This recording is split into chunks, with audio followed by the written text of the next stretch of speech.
evening. Welcome to the School of Visual Arts and to the Decrypt department, for those of you who are visiting us for the first time. This is an MFA program in design criticism, 2-year program. And I am chair of the program, although you won't be seeing much of me tonight because the lecture series in the spring is actually organised by the first year students.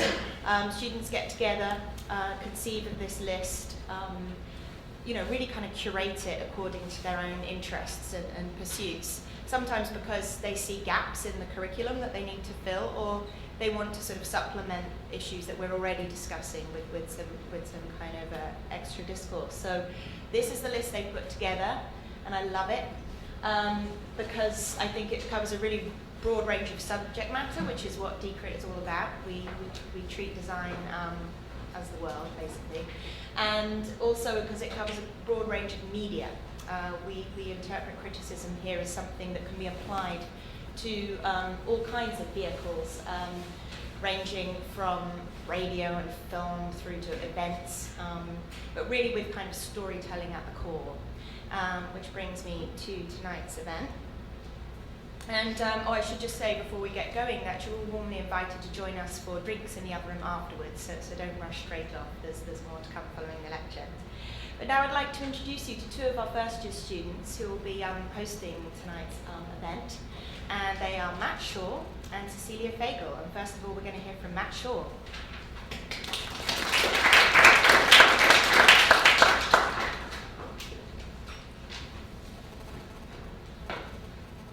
Good evening, welcome to Decrypt. My name is Matt Shaw, I'm a student here. Jimenez Lai is a critic and theorist who tells non-conventional stories about architecture. His imaginative and inventive style is matched only by the potency of his ideas. He's the founder and leader of Euro Spectacular, a clinical assistant professor at University of Illinois Chicago, and has been featured in several magazines including Log, Beyond, Conditions, and Clog. Jimenez coined the phrase Midwest Architecture Mafia, which I secretly want to be a part of one day, but I'm not sure how to join yet. He describes architecture as based on narrative. So if architecture is a story, Jimenez writes and draws stories about stories. So this lecture is going to be sort of the story of stories about stories. So I'm proud to introduce Jimenez Lai.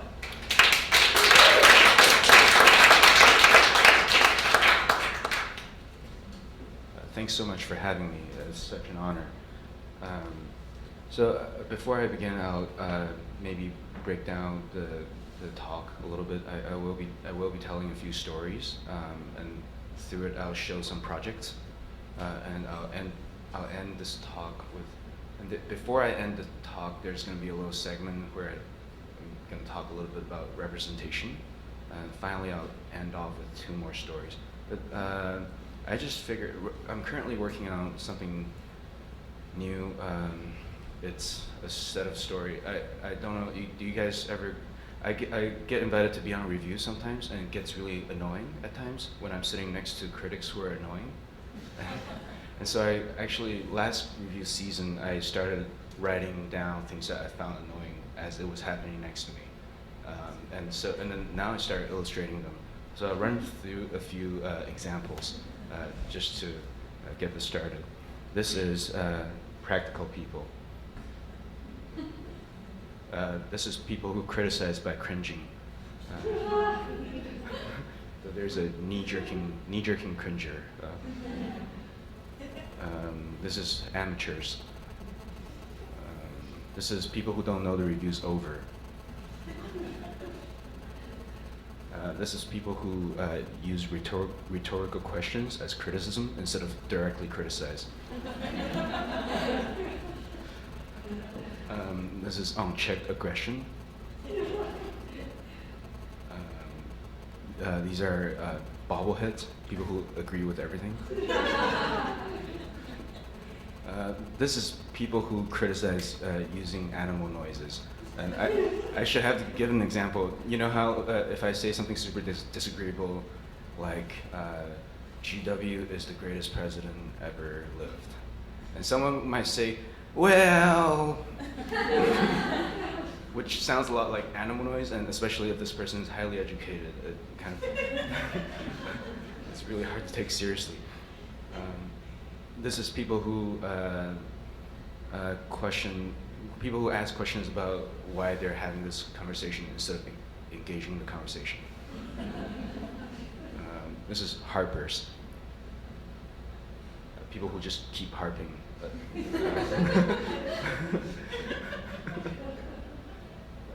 This is presumptuous people who, so he would say in my day, in my era, which I was a major figure of, which you wouldn't understand, which exempts me from any scrutiny.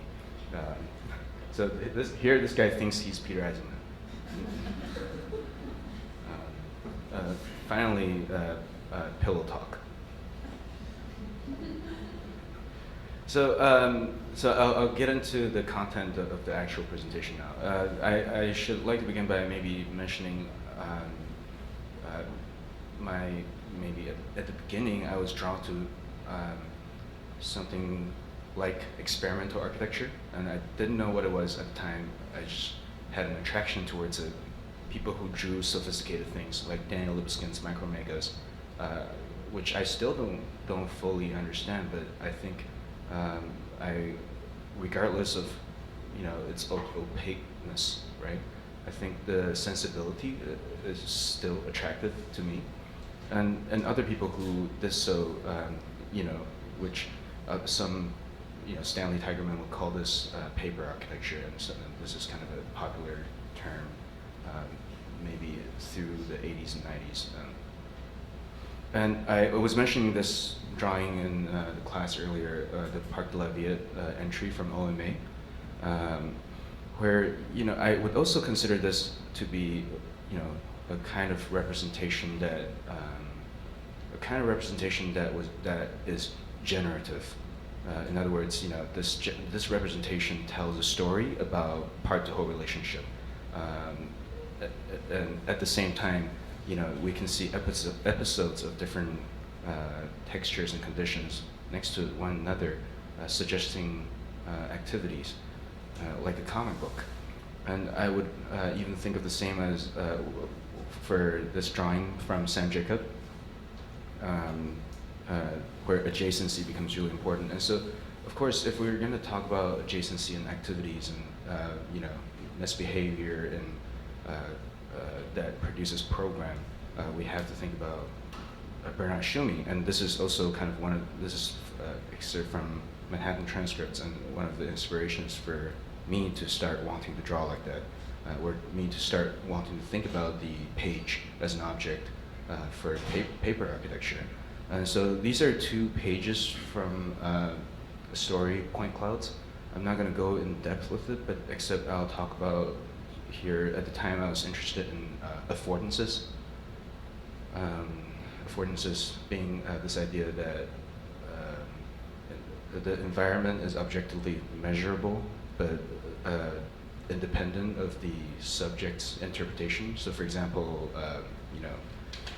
43 centimeters is really sensitive to all of us. We would just naturally want to sit down on it. But for a taller person or a smaller being, like this may not be the case. So I was interested in that, and I was interested in activities and patterns and the relationship between patterns that form the day, and the day being a distribution of programmatic parts of architecture. Which led me to this installation. It was one of my first installations, and I have to say I'm actually kind of pretty embarrassed by this project. I still show it because I think it's an important step in, let's say, my growth. As you know, maybe the first time I heard about architectural installation, I was in college, and I just really had some naive ideas about what it must look like. It must be web-like. It has to be interactive. It has to be interactive. Of course, it must glow in the dark, which this does. And I also really like the software Rhino, and so all the points kind of are, it's like a physical parametricism that you can push the points and every other point will respond. All the joints are soft. They're all rotary joints, and so it becomes this physical parametric system.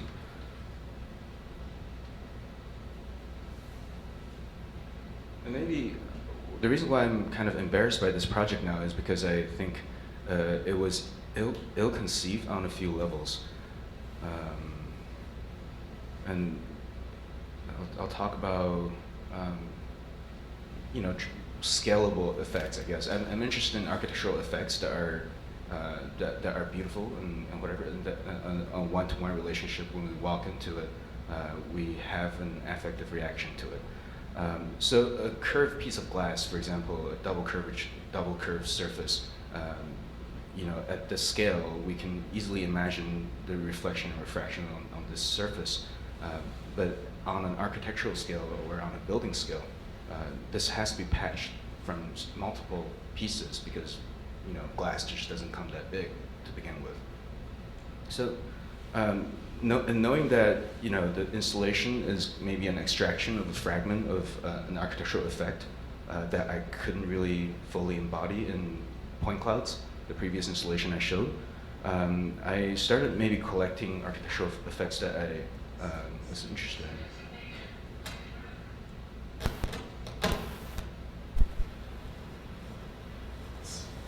Is the designation living room essential to our survival in the hunter-gatherer sense of the word? No. What are we then?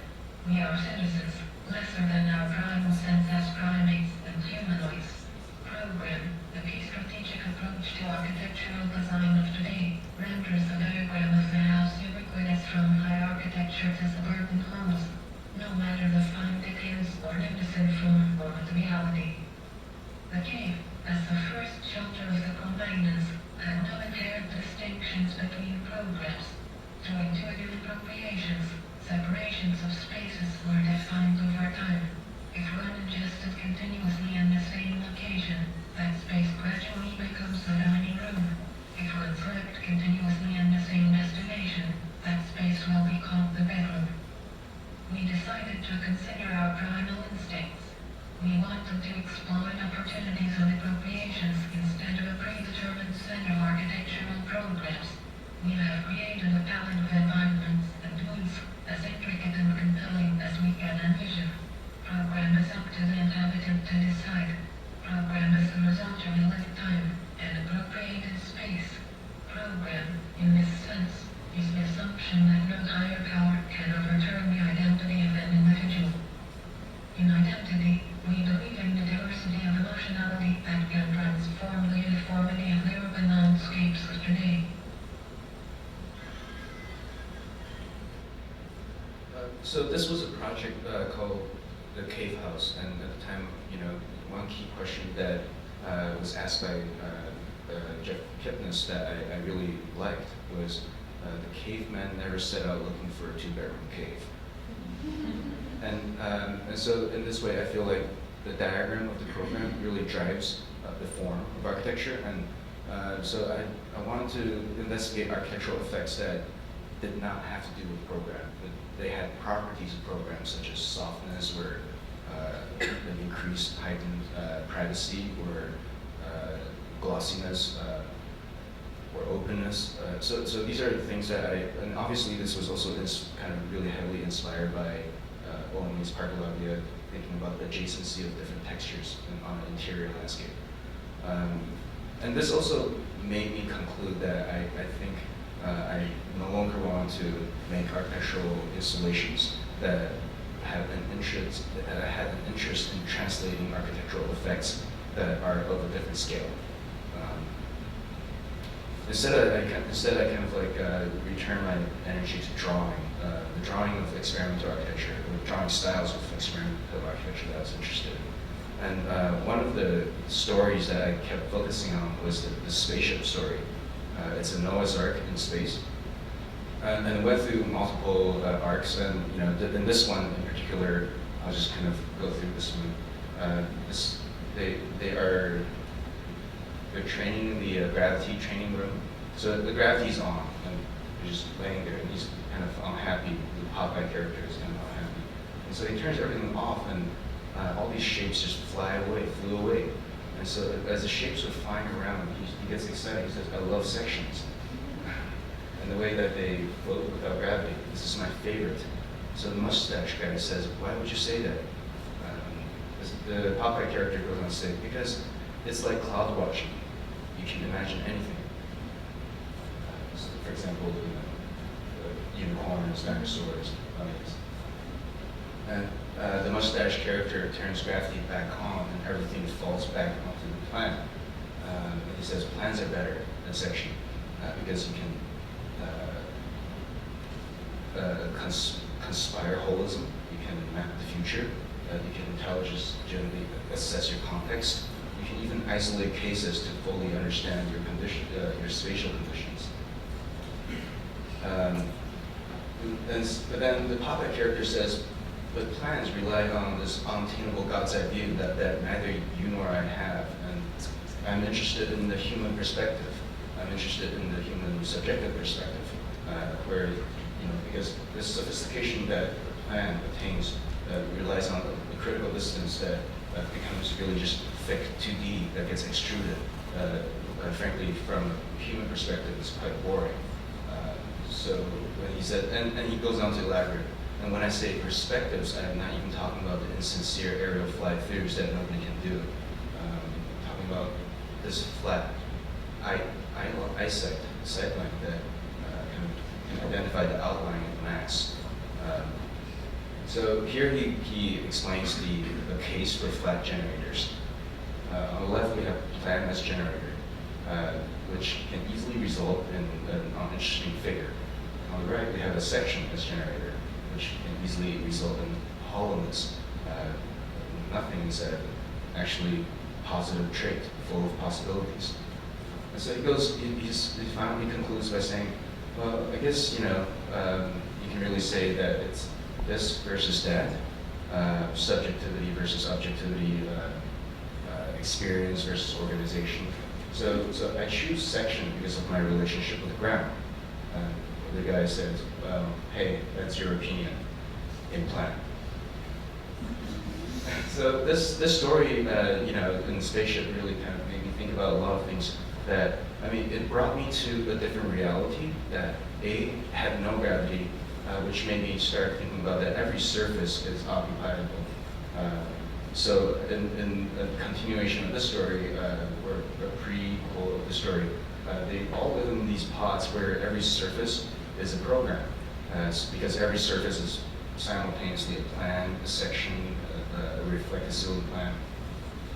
And it led to this installation, which was built in Los Angeles in 2008.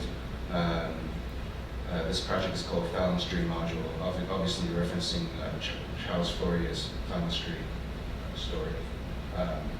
And so the object rotates at once an hour. This ring that you see operates exactly like a clock, so that every surface becomes parallel with the ground every 15 minutes.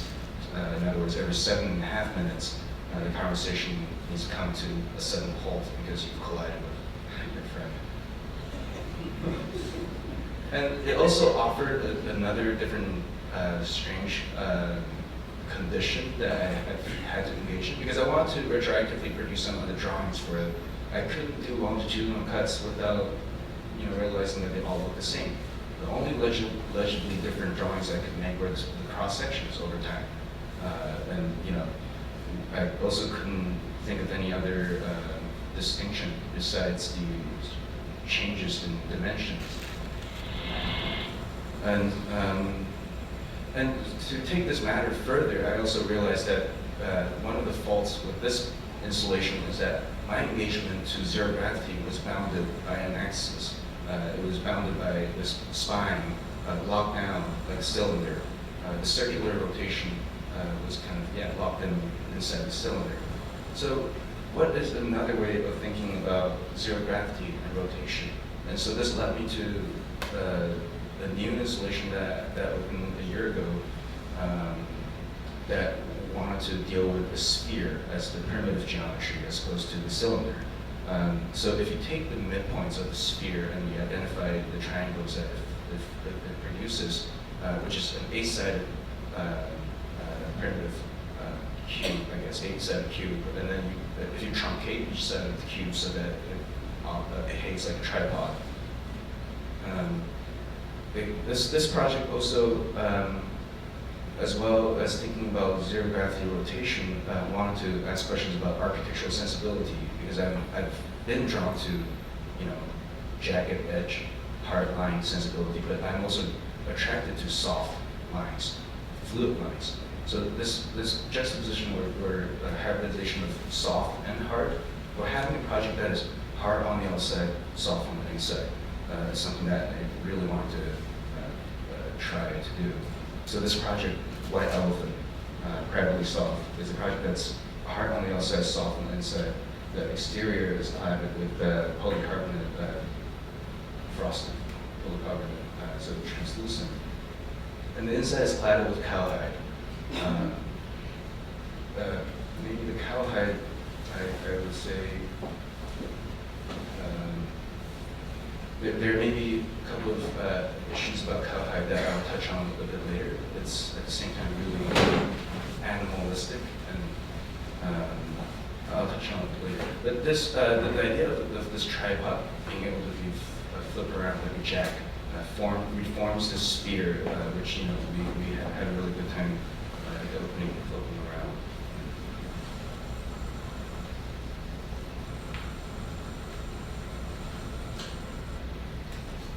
So the idea of orientation also allowed us to ask another question about legibility, where this idea of pareidolia, the proportion of a thing in which it reminds us of something else, right?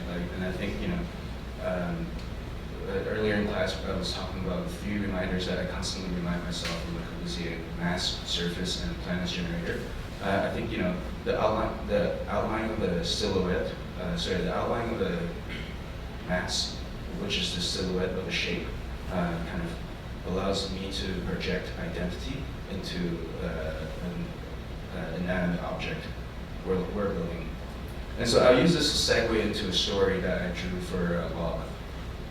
And the story begins with the primitive man who's stalking a deer, as you can see. Stalking a deer, thinking about all the ways that it could track it down, and so he jumps and hugs it and slits his throat. As the deer dies, he does not take the flesh, but he skins the deer. He skins the deer systematically and sews it back together into a cloak, and he covers himself as the first architectural detail. He brings this cloak over to the woman that he loves, and he says to her, he explains to her about his day. He says, I killed a deer, skinned it, and spent all night sewing it back together. And he dances for her. And as he dances for her, the abstraction of his shape or his outline becomes a new skyline in her heart.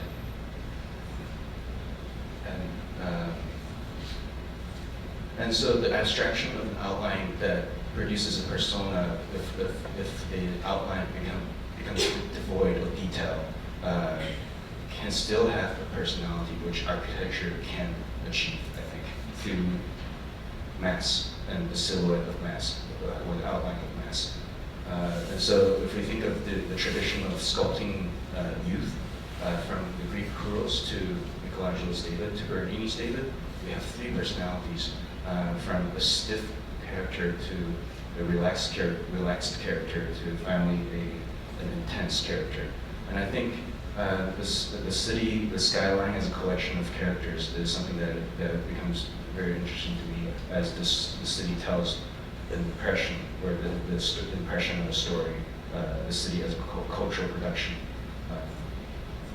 I also studied this myself to really kind of get an idea of what postures are like. If I cannot see my face, can I still have a personality?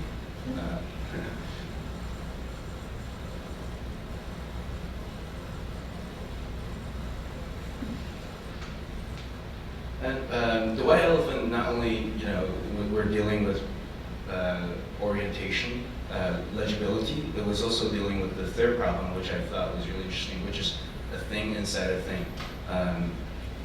An obstructive object that almost entirely occupies a room. Of course, it has a really strong presence. The apple is so overbearing in the listening room from René Magritte. All we can look at is the apple.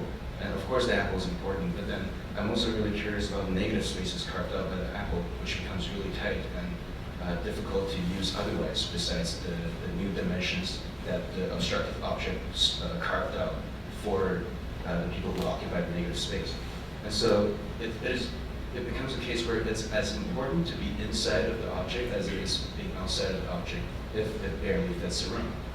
So I've been calling this project not only the White Elephant, but then it belongs to the family of work that I'm now developing called the super furniture. It's a building that is just a tiny bit too small, or a couch that is just kind of too big. It's a small building inside a building, or big furniture. And so to further kind of talk about another super furniture, I'm going to jump into a different world, a different story. We're no longer in the spaceship now. Now we're in the tower. And so in this tower, there's a man who's making this tag, and he's at 6:30 in the morning, and he's promising his girlfriend that he'll write. He says, I'll write, I promise. And the girlfriend's upset, he's packing, he says, I'll be back in 1 year. It's a really prestigious experimental project. I have to go. And so he goes reluctantly, and he meets a scientist. And the scientist asks him, are you ready for your assignment? And he says, well, I can't believe I'll be gone for the whole year. The scientist promises him that it'll be a good year, and he reminds him, remember in 2009 when humans built the tallest building in the world? At the time, people were asking, how high can we go? Where would it be? And what would it look like? So in this future, in the reality they live in, things just kind of went out of hand a little bit, and the answer to how high can we go is answered by when we run out of air, which is stratosphere, and which is also roughly 12 kilometers in the sky, 7 miles-ish. And so what you're looking at here, which is faintly has the skyline of Manhattan, is the extrusion of Central Park for 12 kilometers. It has the capacity for 87 million people, which is the size of Germany today. So imagine no longer a discussion about a city inside architecture. This is a political and economic entity inside architecture. Reversing the figure-ground relationship, reversing the figure-ground relationship of Manhattan, forcing the zoning to be thought through in section, as well as housing typology, and also in this way liberating the ground and responding to how conditions too. So they get to the very top. The final stop is tropopause before they get to stratosphere, and the scientist says to the man, as you know, it is physically impossible to live in stratosphere. You are the experiment. Show us that humans can live higher. Stay here for 1 year. So, birds won't even fly any higher. His girlfriend waits. But the story continues. The year after I drew that story, I decided to do a sequel to it. So here's a man, he comes home. He comes home to his girlfriend who's been waiting for a year. He says, hi darling, I survived, I'm home. And he says, I kept my promise. Did you get all my letters? She says, yes, I did. All of them, every day of the week, for an entire year. And your letters are making me really worried. This one, for example, you've identified all the hours you consider wasted in a typical week, and you blacked them out. And so she says, were the trainings difficult? What's gotten into you? So he has all these horrible things in his head. He says to her, during my year of solitude, I've come to realize something really important, and I need you to understand. I want to be exceptional at what I love. So he has strategies in the head and geometries in the heart. And so he says, well, and I think I also figured out how to become exceptional at what I love. And I'm calling this project the Obsession Accelerator. I'm going to pack all that I truly need into a box, and discard everything else from my life. I'll put that box inside another box and use it in between space to spend day and night working. And when I'm in the box, really the outside becomes a super wall cavity that I can program. But when I'm outside of it, it's just an obstructive object. And so she says, well, that's great, but where would I be in this picture of yours? And he says, you'll be with me, of course, inside the box, which is an incredibly selfish thing to say and completely breaks her heart as she walks away, and he still doesn't understand. And so this is my box. This project is called the Briefcase House. It's a house inside a house. It's a house that's just a little bit too small. I rented an office space in Chicago, and so this is the office space, and I decided to build a house inside the office space, which is also a super furniture idea. That's my cat.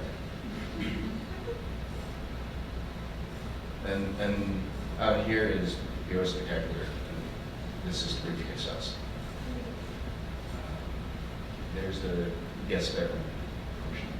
These are what I use these for as bleachers when I invite guests over and watch movies.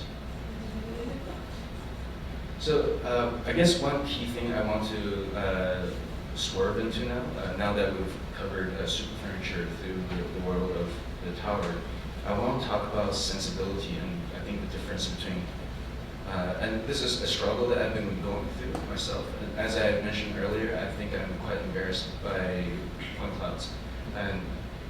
And you know, and as I completed the White Elephant, which I'm not embarrassed by at all, because I actually think it's, you know, I found it really satisfying to produce. The sensibility of the built work has very little to do with the drawing, and I'm beginning to find that very problematic as a person who wants to pursue the path of a paper architect. So these are the kinds of things that I'd rather draw, which I do draw.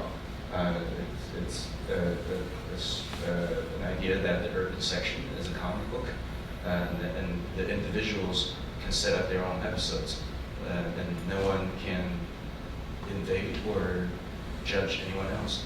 And so the world becomes a collection of strange people. And I think, and it also questions the role of typical plan, because a typical plan this way kind of limits our ways to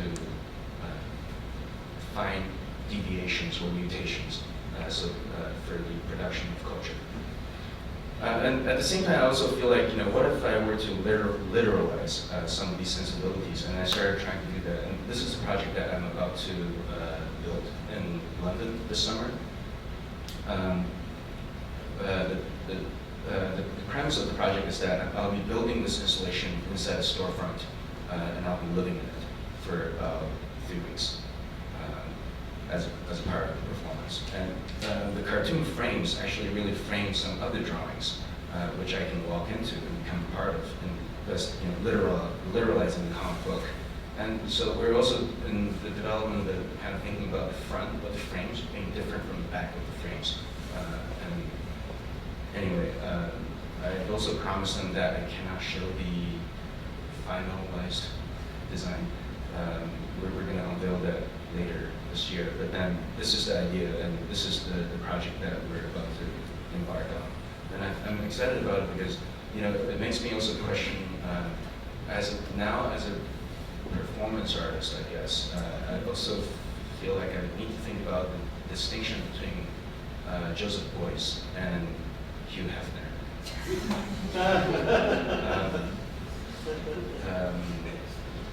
Because, you know, they're both men in cloak in a way, right? And so the primitivism that the primitive man displays with wearing the cloak of a cowhide, kind of hanging out with Coyote, is outside of his context, whereas Hugh Hefner is perfectly in his context.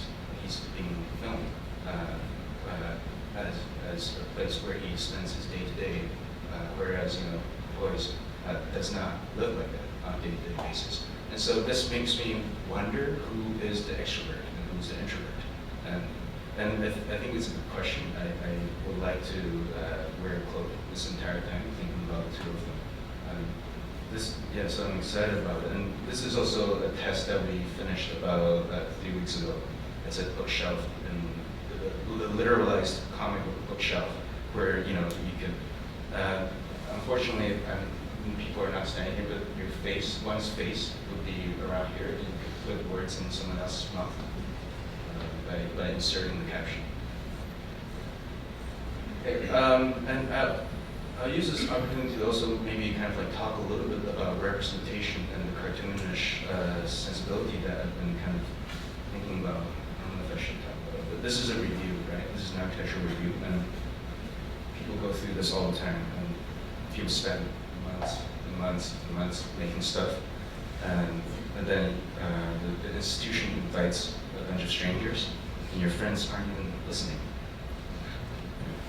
But then I think the composition of the board as a means of telling the story is what I'm really attracted to, and maybe that's how I began telling stories in an academic context, and perhaps also because of an upbringing that really kind of encouraged the storytelling as drawn, laid out compositions that touches on texture, scale, time, emotion, sensibility, depth, perspective, flat projection. So all these things kind of, each one of the frames communicate different, I guess, cadence and the sentence structure if the page becomes an object.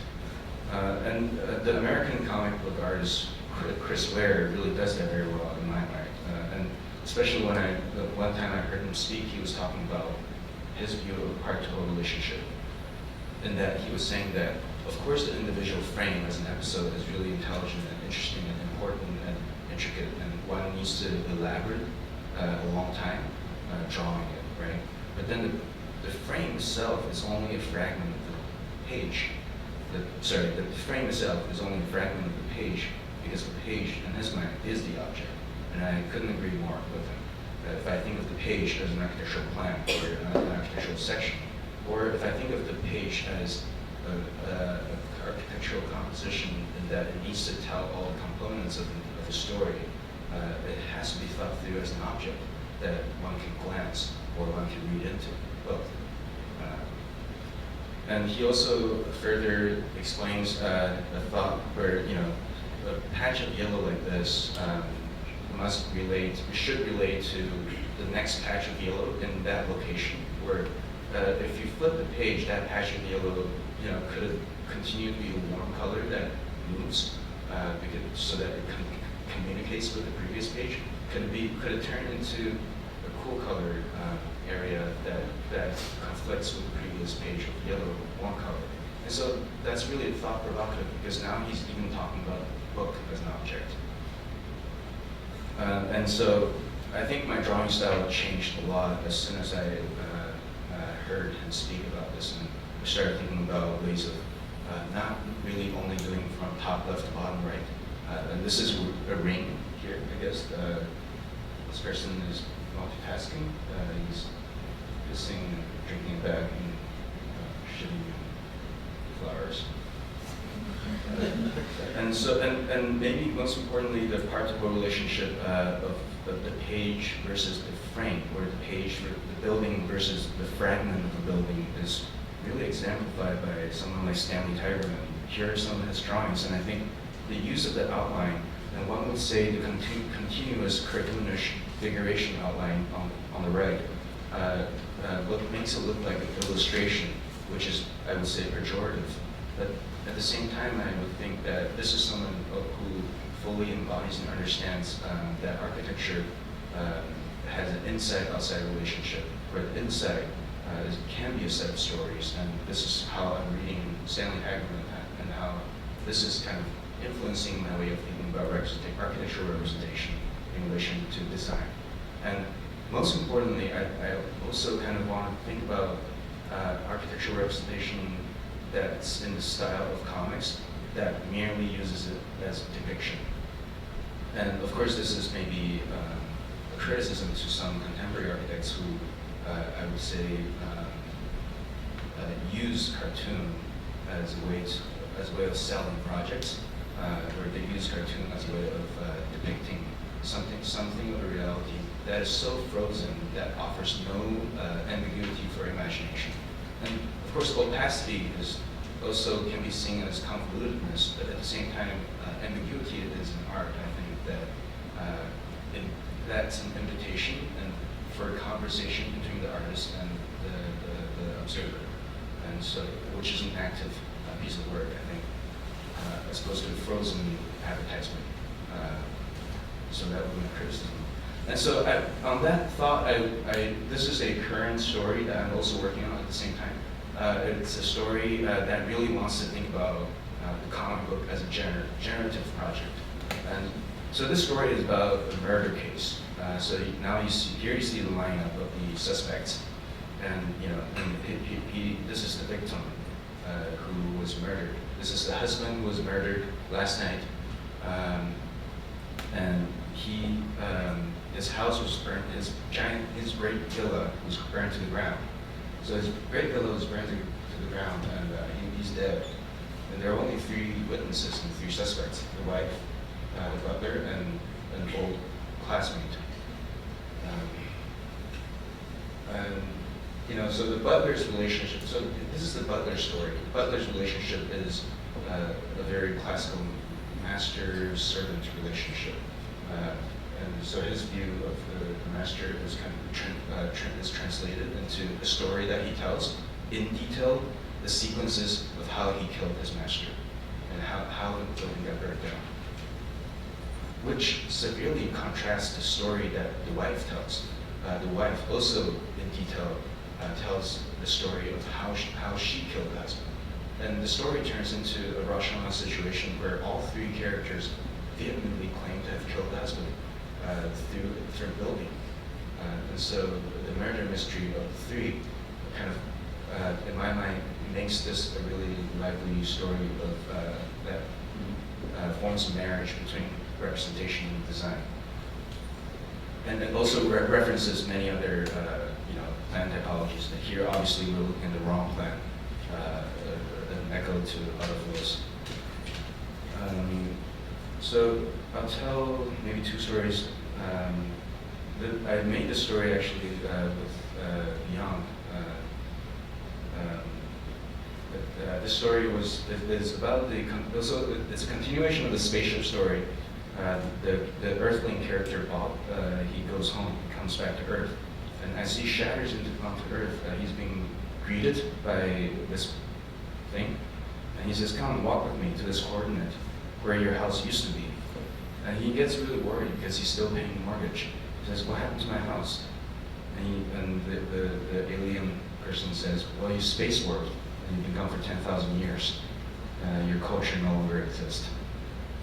And so this alien future person says, "My anthropological study is about the average taste of the early 21st century." So here you can see an iPhone, X shoes, DKNY shirt. He wants to buy a house. And so he says, "I have so many questions for you. First question, was architecture this or that?" And he says, "I can't figure it out because according to the records of the academy, architecture was this. But according to archaeology, architecture was that." So to conclude my first question, can you tell me what may have caused this divergence? And Bob, the Earthling, says, "Everyone's dead. I guess I don't have to pay my taxes anymore. I should have redeemed my Costco points. No more Whoppers." So the future person says, "That's great. Next question." So here you can see the predominant formal pretext in the academies of architecture circa 2010. I think I'm somewhere between this and this. and the majority in archaeological finds and architectural typology circumvent that, which is mostly these things. So in Victor Hugo's sense of the word, this will kill that. This, in the terms of prints or thoughts, has nothing to do with that, the edifice. And to maybe refine this idea of creating typologies, this is the last story I'll tell. This last story begins with a man who's he's having sex with the building. So here he's having sex with the building, and it's their secret. So he's secretly having sex with the building, and he says no one will find out. And which is not true, because a couple of detectives kicked the door in, and they were saying, "Freeze! You're under arrest." He says, "Why? Because I'm fornicating with an architectural figure of form." And he says, "No, because you're fornicating with the wrong architectural figure of form." And so they swerve into the archive of intuition inside the spaceship, where they've exhausted all possibilities of iterations. And they've concluded that there are only 3 kinds of buildings you're allowed to have sex with. First kind is iconography, a crude shape exempted from detail to retain its legibility as ideogram. The second type is economy, a strong functionalism that allows the model to thrive in various contexts and conditions. The third is morphology, a resilient origin that responds to the physical demands and result in the transformations of the geometry. So this thing is not economical and has no morphological basis. Therefore, it is simply ugly in a grotesque way. And as a citizen, so the detectives go on to say, as a citizen, well versed in the intricacies of ethos, syntax, and zeitgeist, we believe that we know your average taste, and we believe that you're deliberately having sex with this ugly thing to look smarter, which is incredibly illegal. But he says to the detectives, I'm not guilty. I am aware that this is astray from my reasonable behavior, but I'm in love, and I can't help myself. So this is the way he sees it, even though that's the way it actually that's the way it actually is. So that's how he sees it. He says, I have tried to objectively synthesize my perceptions, but I'm overcome by a precious sort of seduction, enchanting me towards a terrible decision. And so the second detective finally says, he's right, we cannot arrest him. Love like this is precious, special, and unique. So let's just assign a reference number to this thing that he's having sex with, so that everybody's allowed to have sex with it. Recently, I was giving something like this talk to a crowd in Istanbul, and I met Francois Roche, and he said to me, your work is great, but there's, as I was saying before, there's kind of not a lot of relationship between the build work and the drawing. And so my explanation to him at that time was, I was thinking that I agree, and I really think of the 2 streams of my work right now are like music and lyric. So this is Trent Reznor music, and Marilyn Manson lyric. And I believe, I see the both of them as being incredibly technical. The performance or the lyrics, and also the, let's say the sensational or scientific production of music or something technical. But this is maybe at this point in my career, I'm finding out the difference between the 2, and maybe I'm going to continue looking for more answers. Thank you.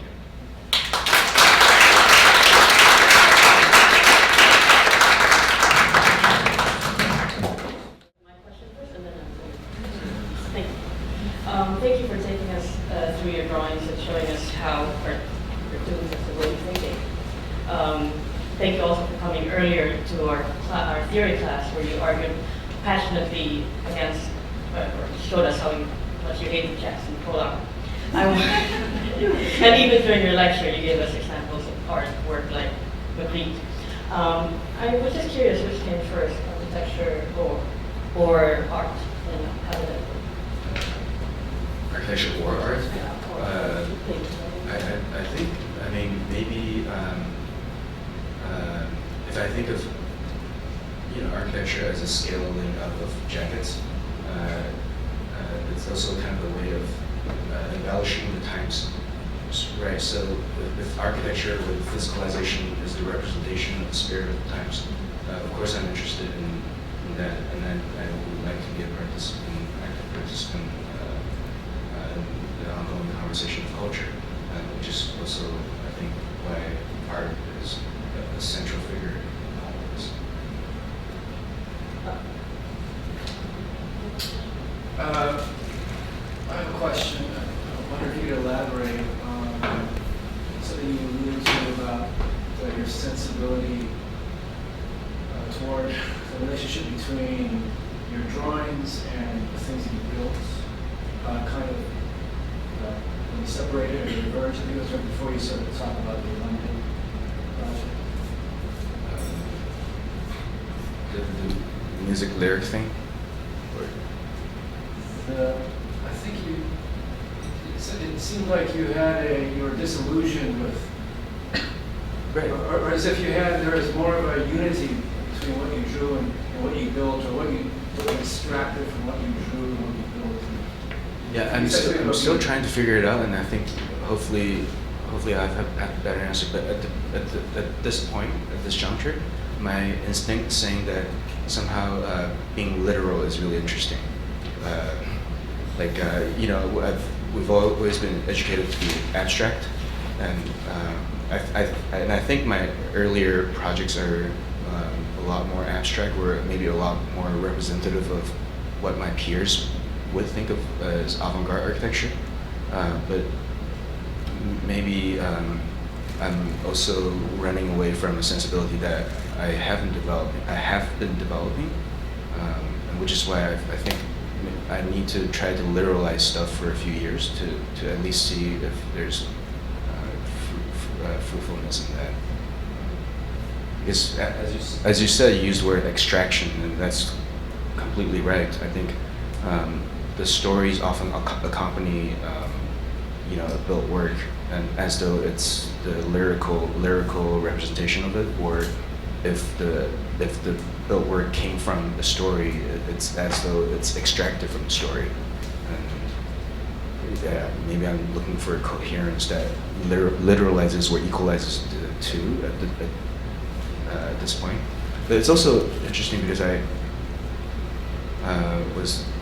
have a lot of respect for Stanley Tigerman, and there was this book signing party that I went to, and he said that because if I'm worried about that, then he should worry about that, I think, because his drawings look nothing like his built work, and he's in his 80s, and so I just felt like he's the perfect person to ask about this question. He just said that they are to him kind of like two different projects, and he's very interested in drawing, and I think, and the way he talked about it, or the way I read into it, was kind of it's a freeing kind of sanctuary for him, that he shouldn't have to worry about doing the right thing, which I feel like often, like so far when I built, I always felt like maybe if that's the right thing to do. Maybe that's my instinct about literalizing stuff, because that's not the right thing to do.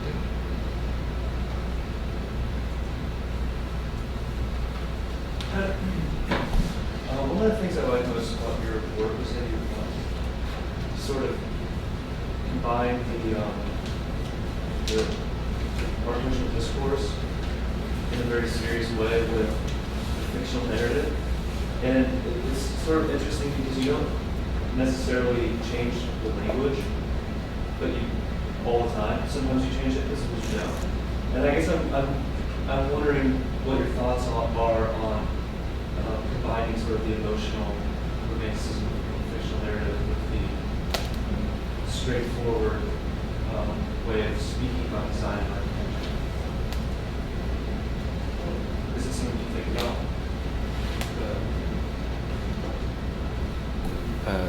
No, maybe because I think it just sounds like normal language when I speak it to myself, and so I didn't really think about the difference in language.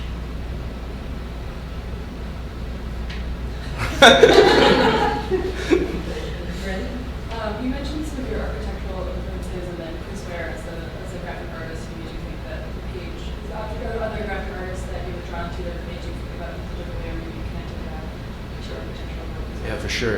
The manga artist that I showed right before, I'm very embarrassed. His name is suddenly blinking out on me.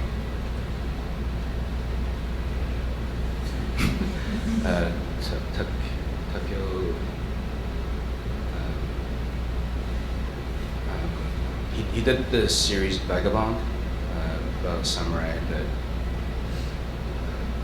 a young samurai trying to be better at his skills with the sword. Can't remember his name. Oh, Inoue. Inoue. Inoue. That's his last name. Takehiko. That's his first name. That's his first name. Yeah, I look to him as also an influence because he kind of really focuses on texture. And earlier we were also talking about painterly, but I don't think the way he draws texture looks difficult, where that's not the point of the texture.